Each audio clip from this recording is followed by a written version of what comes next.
Nu är det 2009 och det är skit med det mesta, åtminstone för arbetare och vanligt folk. Kapitalismen har slagit knut på sig själv och i vanlig ordning är det vi som får betala genom arbetslöshet, lönesänkningar och nedskärningar. Vi tycker alla att det är orättvist. Varför ska vi betala för en kris som är orsakad av andra? Som är orsakad av kapitalismen och den kapitalistiska girigheten. Och det är naturligtvis rätt att det är orättvist. Men det är inte helt rätt. För vi bär ett medansvar. Genom att huka och tiga har vi tillåtit girigheten att bre ut sig. Genom att vika undan har vi tillåtit företag och aktieägare att plundra oss in på bara skinnet. Hukandet ger ett medansvar.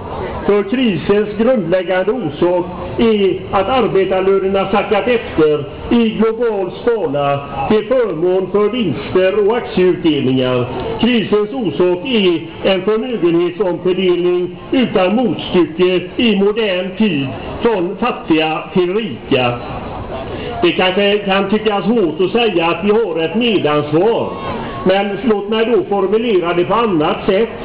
I krisen har vi ett ansvar. Har alla arbetare ett ansvar. Vi måste stå upp för våra egna intressen. Klass mot klass.